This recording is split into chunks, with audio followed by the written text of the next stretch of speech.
Ya, selamat pagi untuk semuanya. Saya Immanuel Solonjanturi, dan hari ini saya akan mempresentasikan proyek kami yang berjudul Pentingnya Menjaga Alam dari Perspektif Bela Negara di DKI Jakarta. Proyek ini bertujuan untuk memahami dampak polusi udara dan bagaimana cara mengatasinya melalui perspektif bela negara. Latar belakang polusi udara di Jakarta semakin memburuk dari tahun ke tahun. Pada Oktober 2023, Jakarta menjadi kota dengan kualitas udara terburuk kedua di dunia. Penyebab utamanya adalah sektor transportasi yang menyumbang 44% polusi udara dan meningkatnya jumlah kendaraan. Dampaknya meliputi masalah kesehatan, seperti penyakit pernapasan akibat karbon dioksida dan monoksida, serta kerugian ekonomi karena meningkatnya biaya kesehatan dan rusaknya lingkungan. Rumusan masalah dan tujuan proyek. Ada tiga pertanyaan utama yang menjadi dasar penelitian kami. Pertanyaan pertama itu, apa faktor utama penyebab polusi udara di Jakarta? Yang kedua, bagaimana pandangan masyarakat terhadap polusi udara?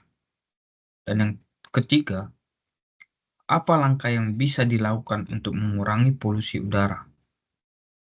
Dari penelitian ini, kami berharap dapat meningkatkan edukasi masyarakat tentang isu ini, mendorong peran mahasiswa dalam mendukung SDG 13, serta menambahkan nilai-nilai Pancasila dalam menjaga lingkungan.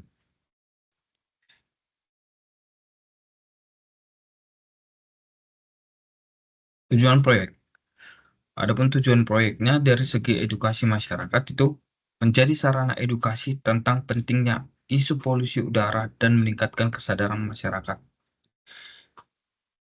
Pada peran mahasiswa itu, meningkatkan peran mahasiswa dalam mendukung SDG 13 dan menanamkan idealisme tentang pentingnya climate action. Dari segi pesan moral itu mengamanatkan pesan moral Pancasila dalam kegiatan secara langsung.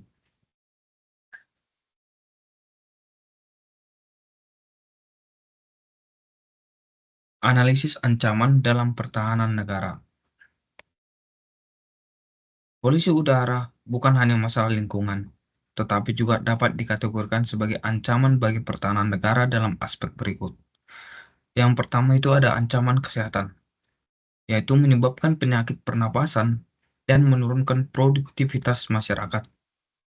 Yang kedua itu ancaman ekonomi, yaitu merugikan sektor pertanian, pariwisata, dan industri. Yang ketiga itu, ataupun yang terakhir, ada ancaman lingkungan, yaitu merusak ekosistem dan mempercepat perubahan iklim. Upaya penyelesaian polusi udara. Ada beberapa solusi yang dapat diterapkan untuk mengurangi polusi udara di Jakarta. Yaitu yang pertama itu regulasi ramah lingkungan. Pemerintah harus menerapkan dan menegakkan regulasi yang lebih ketat terkait emisi gas buang. Yang kedua itu, ada kesadaran masyarakat. Kampanye dan edukasi melalui media sosial dan seminar. Selanjutnya ada transportasi umum. Dengan mendorong penggunaan transportasi publik dan meningkatkan kualitas layanan. Yang terakhir, kendaraan ramah lingkungan. Meningkatkan penggunaan kendaraan listrik dan menerapkan regulasi yang mendukung. Refleksi pribadi. Melalui proyek ini, kami belajar banyak hal, mulai dari pentingnya kerjasama tim, komunikasi yang efektif, hingga bagaimana menggali informasi dari wawancara narasumber. Selain itu, kami menyadari bahwa kolaborasi antara masyarakat dan pemerintah sangat penting dalam mengatasi polusi udara.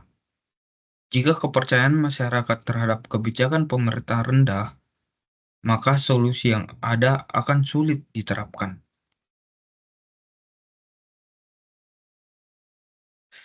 Adapun kesimpulan dan saran dari presentasi kali ini yaitu kesimpulan dari proyek ini adalah bahwa polusi udara merupakan masalah yang serius dan perlu tindakan segera.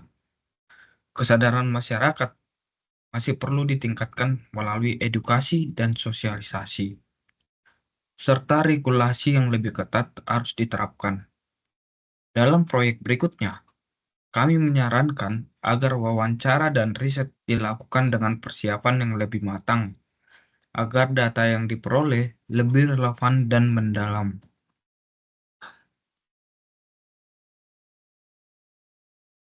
Sekian presentasi dari saya. Jika ada kata yang salah atau kurang berkenan, mohon mohon dimaafkan. Terima kasih atas perhatian Anda.